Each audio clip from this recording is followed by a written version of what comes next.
दोस्तों, सायंकालीन शिव पुराण की कथा प्रारंभ होने वाली है। आप लोग ध्यान से भगवान शिव का स्मरण करें। ओम गजाननं भूतगणादिसेवितं कपेतजम्बोफलचारुभक्षम् उमासुतं शोकविनाशकारकं नमामि विघ्नेश्वरपादपङ्कजम्। आदिशक्ति महामाये दिव्यज्ञानस्वरूपिणी नवदुर्गे जगन्माते प्रणमामि मुहुर्मुहुः। कर्पूरगौरं करुणावतारं संसारसारं भुजगेन्द्रहारं सदा वसन्तं हृदयारविन्दे भवं भवानी सहितं नमामि। अतुलितबलधामं हेमशैलावदेहं धनुजवनकिशानं ज्ञानिनामयाग्रगण्यं सकलगुणनिधानं वानराणामधीशं रघुपतिप्रियभक्तं वातजातं नमामि। नीलाम्बुजश्यामलकोमलाङ्गं सीतासमारोपितवामभागं पाणौ महासायकचारु चापं नमामि रामं रघुवंशनाथम्। गुरुर्ब्रह्मा गुरुर्विष्णु गुरुर्देवो महेश्वरा गुरुर्साक्षात् परब्रह्म तस्मै श्री गुरवे नमः। नमः शिवाय बोले नमः शिवाय, नमः शिवाय बाबा नमः शिवाय, नमः शिवाय बोले नमः शिवाय, नमः शिवाय बाबा नमः शिवाय, नमः शिवाय भोले नमः शिवाय, नमः शिवाय ओम नमः शिवाय, नमः शिवाय ओम नमः शिवाय, नमः शिवाय ओम नमः शिवाय, नमः शिवाय ओम नमः शिवाय, नमः शिवाय ओम नमः शिवाय। दोस्तों, अब सायंकालीन कथा में थोड़ा सा संक्षिप्त में शिव जी का संस्कृत में पूजन है, उसे सुने, स्मरण करें। इसके बाद तारतम्य में शुद्ध हिंदी में कथा चलेगी। श्रोता बंधुओं एवं दोस्तों, इस कथा में शुरुआत में तरह तरह के भगवान शंकर के अद्भुत स्तोत्र दिए हुए हैं, जिनका क्रमशः प्रतिदिन की प्रति पाली की पाठ में हम एक कहते हैं। 2-4 दिन में ये स्तोत्र समाप्त भी हो जाएंगे। इसके बाद शुद्ध हिंदी में कथा चलती रहेगी। तो ध्यान से सुनिए आज का वेदसार शिव स्तोत्रम। बड़ा अद्भुत स्तोत्र है, प्रेम से सुनिए। पशूनां पतिं पापनाशं परेशं गजेन्द्रस्य कृतिं वसानां वरेण्यम्। और जटाजूट मध्ये स्फुरदगाङ्गवारिं महादेवम् एकम् स्मरामि स्मरामि।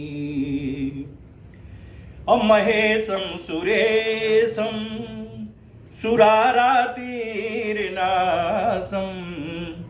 विभुं विश्वनाथं विभूत्यं अङ्गभूषं विरूपाक्षमेन्दोर्गबहिर्नेत्रनेत्रं सदानन्दमीडे प्रभु पंचवक्त्रम्। गिरीशं गणेशं गले नीलवर्णं गवेन्द्राधिरूढं गुणातीतरूपं भवं भास्वरं भस्मनाभूषिताङ्गं भवानीकलत्रं भजे पंचवक्त्रं। शिवाकान्त शम्भो शशाङ्कार्धमौले महेशानशूलिन् जटाजूटधारिन्। त्वमेको जगत व्यापको विश्वरूप प्रसीद प्रसीद प्रभो पूर्णरूपम्। परात्मानमेकं जगद्बीजमाद्यं निरीहं निराकार ओङ्कारवेद्यं। यतो जायते पाल्यते येन विश्वं तमीशं भजे लीयते यत्र विश्वम्। न भूर्मिनि चापो न बहिर्न वायुर्न चाकाशमास्ते न तन्द्रा न निद्रा न ग्रीष्मां न शीतां न देशो न वेशो न यस्यास्ति मूर्तिस्तिमूर्तिमस्तमीडे। अजं शाश्वतं कारणं कारणानां शिवं केवलं भासकं भासकानां। तुरीयं तमः पारं माद्यन्तहीनं प्रपन्दे परं पावनं दैत्यहीनं। नमस्ते नमस्ते विभो विश्वमूर्ते नमस्ते नमस्ते चिदानन्दमूर्ते नमस्ते नमस्ते तपोयोगगम्ये नमस्ते नमस्ते श्रुतिज्ञानगम्ये। प्रभो शूलपाणे विभो विश्वनाथ महादेव शंभो महेश त्रिनेत्र शिवाकांत शांत स्मरारे पुरारे। त्वदन्यो वरेण्यो नमान्यो नगण्या शंभो महेश कर्णामय शूलपाणे। गौरीपते पशुपते पशुपाशनाशिन काशीपते करुणया जगद देख तुम हंसी पासी विद धासी महेश्वरो असि। त्वत्तो जगत भवति देव भव स्मरारे त्वयैव तिष्ठति जगन् मृड विश्वनाथ। त्वयैव गच्छति लयं जगदेतदीशं लिङ्गात्मकं हरे चराचर विश्वरूपिन्। इति श्री मच्छंकराचार्य विरचितं वेदसारशिवस्तोत्रं सम्पूर्णम्। नमः शिवाय भोले, नमः शिवाय, नमः शिवाय बाबा, नमः शिवाय, नमः शिवाय, ओम नमः शिवाय, बम बम भोले नमः शिवाय, नमः शिवाय, ओम नमः शिवाय, बम बम भोले नमः शिवाय, नमः शिवाय, ओम नमः शिवाय, बम बम भोले नमः शिवाय, नमः शिवाय, ओम नमः शिवाय, बम बम भोले नमः शिवाय। दोस्तों, श्रोता बंधुओं, अब शुद्ध हिंदी में कथा वहीं से प्रारंभ हो रही है जहां प्रातः काल में विराम हुई थी। अभी विद्येश्वर संहिता चल रही है जिसमें 25वां अध्याय बड़ा महत्वपूर्ण प्रसंग है, रुद्राक्ष की महिमा। हम लोग रुद्राक्ष गले में धारण करते हैं, हाथ में पहनते हैं, और आजकल तो फैशन हो गया है, कंगन रूप में भी लोग पहनते हैं। तो आप रुद्राक्ष की महिमा सुनिए। सूत जी बोले, हे महाभाग सौनक जी, अब आप रुद्राक्ष की महिमा सुनाइए। यह परम पावन रुद्राक्ष शिव जी को अत्यंत प्रिय है।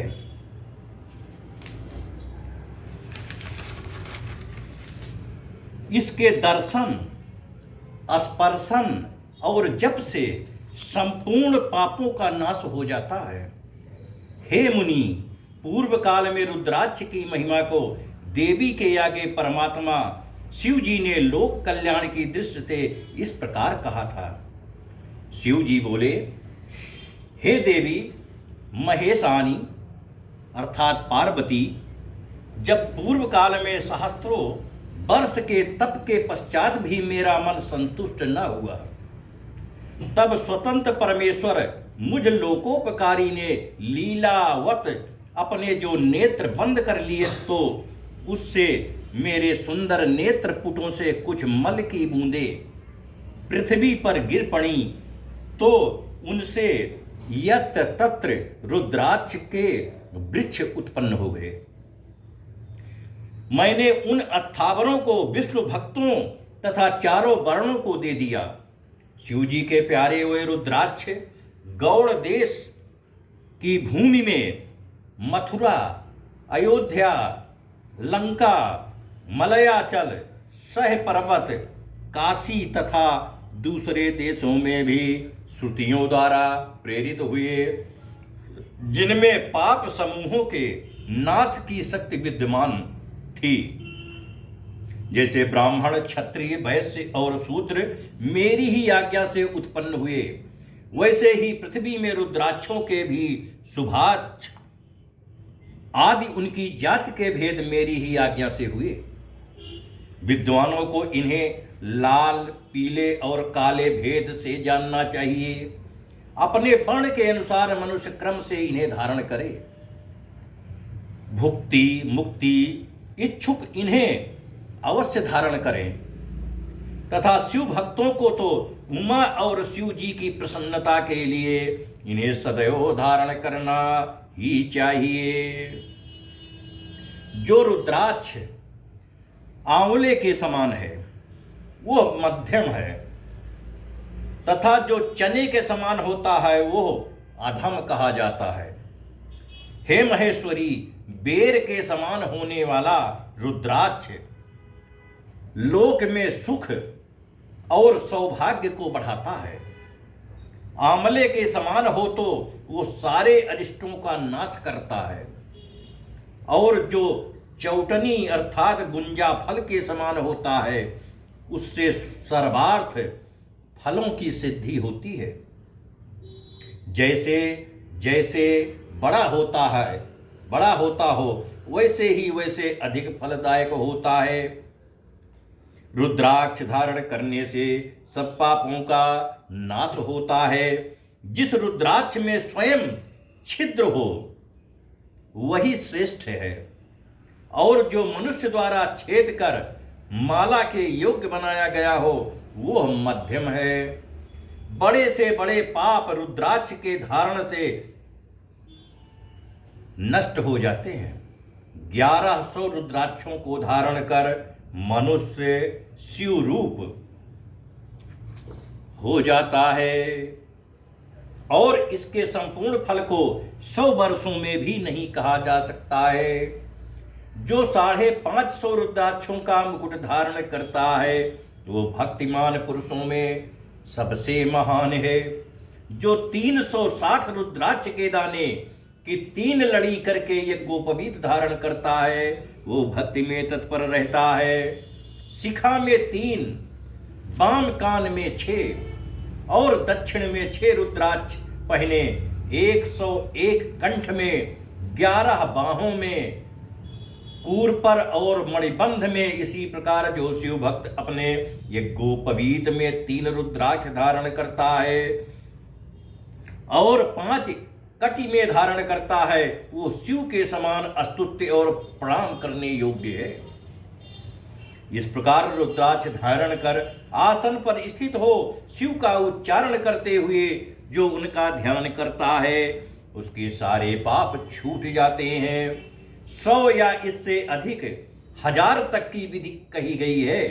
इसके अभाव में दूसरा प्रकार भी मैं कहता हूं। शिखा में 1, सिर में 30, गले में 50, दोनों भुजाओं में 16-16, मणिबंध कलाई में 12, स्कंध में कंधे में 500 धारण करे और 108 का यज्ञोपवीत बनावे। इस प्रकार जो दृढ़वत होकर 1000 रुद्राक्ष को धारण करता है उसको सब देवता नमस्कार करते हैं तथा वो शिव जी के समान है। शिखा में 1 रुद्राक्ष, मस्तक में 40, कंठ में 32, हृदय में 108, एक कान में 6-6, भुजाओं में 16-16, हाथ में 12-12 अथवा 24-24 इतने रुद्राक्ष जो प्रीति पूर्वक धारण किए हो वो भी शिव का जन है और निरंतर पूजनीय एवं स्तुत्य है। हे उमा, रुद्राक्ष मेरा मंगल चिन्ह है, मेरा स्वरूप है। सब आश्रमों, वर्णों तथा शूद्रों सभी को रुद्राक्ष धारण करना चाहिए। रुद्राक्ष धारण करने के अलग अलग मंत्र हैं, उन्हें पढ़कर धारण करे। त्रिपुंड, भस्म और रुद्राक्ष धारण करने वाले यमलोक को नहीं जाते, परंतु जो नहीं धारण करते उन्हें शिवलोक की प्राप्ति नहीं होती और वे यमलोक के भागी होते हैं। कैसा भी पाप हो, परंतु जो इन तीनों वस्तुओं को धारण करता है, हे महादेवी, वो मुझे बहुत प्यारा है। रुद्राक्ष द्वारा मंत्र जपने से कोटि गुना पुण्य होता है और उसके धारण करने से मनुष्य 10 कोटि गुना पुण्य प्राप्त करता है।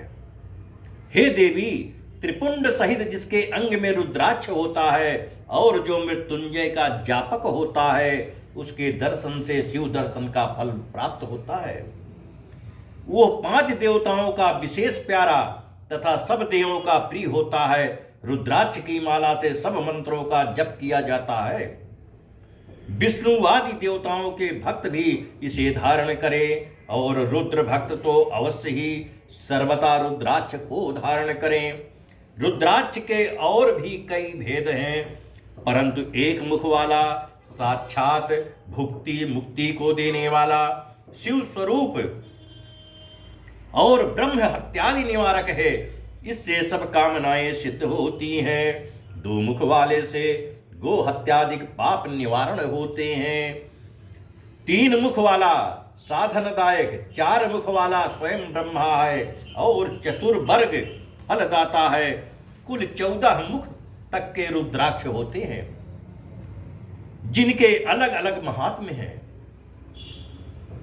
नंबर 1 ओम ह्रीम नमः, दूसरा है ओम नमः, तीसरा है ओम क्लीम नमः, चौथा ओम ह्रीम नमः, पांचवा ओम ह्रीम नमः, छठा ओम ह्रीम हुम नमः, सातवां ओम हुम नमः, आठवां है ओम हुम नमः, नौवां ओम ह्रीम हुम नमः, दसवां ओम ह्रीम नमः, 11वां है ओम ह्रीम हुम नमः, 12वां है ओम क्रोम क्षोम रौम नमः, 13 है ओम ह्रीम नमः, 14वां है ओम नमः। इस प्रकार भक्ति पूर्वक सब कार्यों की सिद्धि के लिए इन मंत्रों से रुद्राक्षों को धारण करे।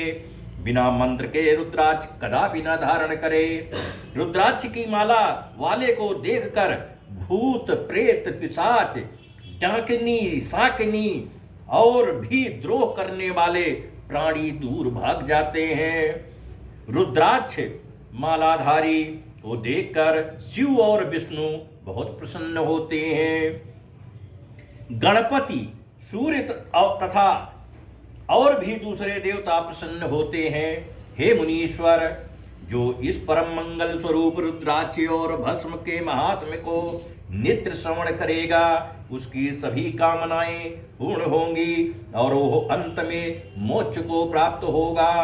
इत श्री पंडित राम लग्न पांडे द्वारा भाषानुदित श्री शिव महापुराण की प्रथम विद्येश्वर संहिता का 25वां अध्याय संपूर्ण। शुभमस्तु। नमः शिवाय बोले, नमः शिवाय, नमः शिवाय बाबा, नमः शिवाय, नमः शिवाय ओम नमः शिवाय, नमः शिवाय ओम नमः शिवाय, नमः शिवाय ओम नमः शिवाय, बम बम भोले नमः शिवाय, नमः शिवाय ओम नमः शिवाय, हरि हर भोले नमः शिवाय, नमः शिवाय ओम नमः शिवाय, बम बम भोले नमः शिवाय। बोले शंकर भगवान की जय। ओम सत्यम शिवम सुंदरम। अर्थ द्वितीय रुद्र संहिता प्रारंभ। विद्येश्वर संहिता समाप्त हुई। अब दोस्तों श्रोता बंधुओं, रुद्र संहिता प्रारंभ हुई, जिसका पहला अध्याय परम पौराणिक सूत जी से सौनकादि ऋषियों की वार्ता। ये अध्याय का पहला शीर्षक है, प्रेम से सुनिए। ये बड़ी अद्भुत और अलौकिक कथा है, जो आप या तो स्वयं पढ़ोगे तब आपको ज्ञान होगा, स्मरण होगा, अन्यथा कहीं सुनने को आपको नहीं मिलने वाली है।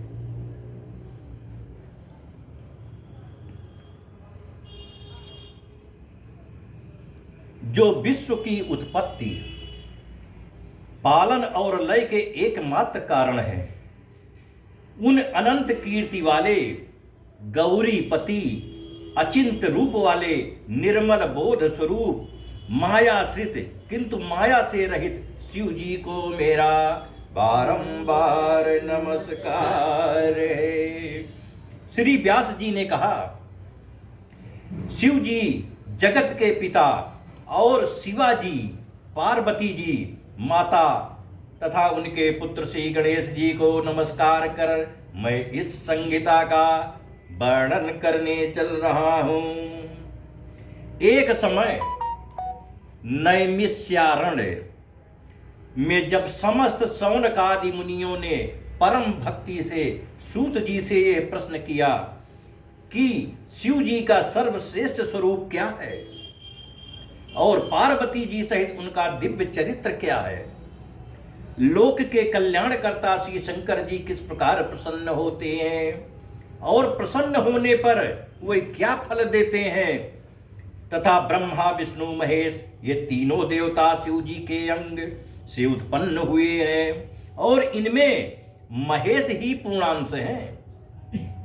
तथा शिव पार्वती का आविर्भाव और विवाह कैसे हुआ, उनकी उन सब लीलाओं को हमें बताइए। तो परम पौराणिक सूत जी बोले, हे मुनीश्वरों, इस उत्तम प्रश्न के लिए आप लोगों को धन्यवाद है, क्योंकि आप शिवनिष्ठों ने शिव जी की कथा संबंधी 3 बड़े उत्तम प्रश्न किए हैं, जो सुनने वालों को गंगा जल की भांति पवित्र करने वाले हैं। आपके प्रश्न के अनुसार शिव जी के चरित्र को यत्नपूर्वक मैं अपनी बुद्धि के अनुसार कहता हूं। आप लोग आदर सहित सुनिए। जैसा प्रश्न आपने किया है, ऐसा ही शिव जी से प्रेरित हुए श्री नारद जी ने अपने पिता ब्रह्मा जी से यही प्रश्न पूछा था। तब शिव भक्त ब्रह्मा जी ने प्रसन्न हो अपने पुत्र नारद जी को हर्षित करते हुए शिव जी के यश का गुणगान किया था।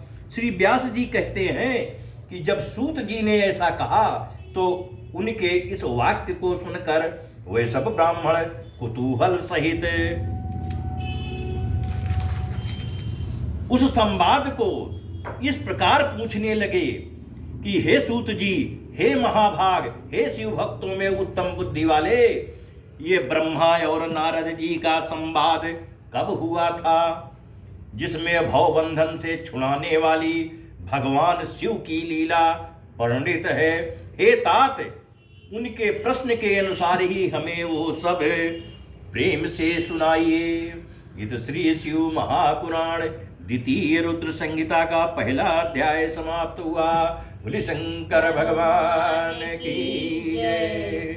नमः शिवाय बोले, नमः शिवाय, नमः शिवाय बाबा, नमः शिवाय, नमः शिवाय बाबा, नमः शिवाय, नमः शिवाय, ओम नमः शिवाय, नमः शिवाय, नमः शिवाय, नमः शिवाय, ओम नमः शिवाय, मम मम भोले नमः शिवाय, नमः शिवाय, ओम नमः शिवाय, हर हर भोले नमः शिवाय, नमः शिवाय, ओम नमः शिवाय, हरि हर भोले नमः शिवाय, नमः शिवाय, ओम नमः शिवाय, हरि हर भोले नमः शिवाय।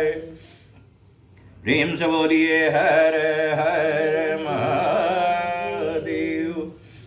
अब दूसरा अध्याय, शिव जी की काम विजय। बड़ा महत्वपूर्ण प्रसंग है। श्री सूत जी बोले, हे विप्रो, हे ब्राह्मणों, एक समय श्री नारद जी तप करने की इच्छा से हिमालय पर्वत की एक अत्यंत सुंदर गुफा में गए, जहां देव नदी गंगा जी बड़े वेग से बह रही थी। वहां पर रहकर मुनि श्रेष्ठ नारद जी ने बहुत काल तक तप किया, और जिसमें उन्होंने मौन होकर अहम ब्रह्म को समाधिस्थ होकर ब्रह्म साक्षात्कार करने वाले विधान को प्राप्त किया। उनके उस तप से इंद्र कंपित हो गए और विघ्न उपस्थित करने के लिए काम का स्मरण किया। महिषी का पुत्र काम इंद्र के सामने आया। स्वार्थ में कुटिल बुद्धि इंद्र ने कहा, हे महावीर, मेरे बड़े मित्र काम, तुम तो सर्वदा ही मेरा हित करने वाले हो। इस समय मेरी सहायता करो। तुम्हारे ही बल से तो मैं कितनों के तप बल का गर्भ नष्ट कर राज्य कर रहा हूं। हिमालय पर्वत की गुफा में नारद मुनि तप कर रहे हैं। वे मन में शिव जी को धारण किए अचल समाधिस्थ हैं।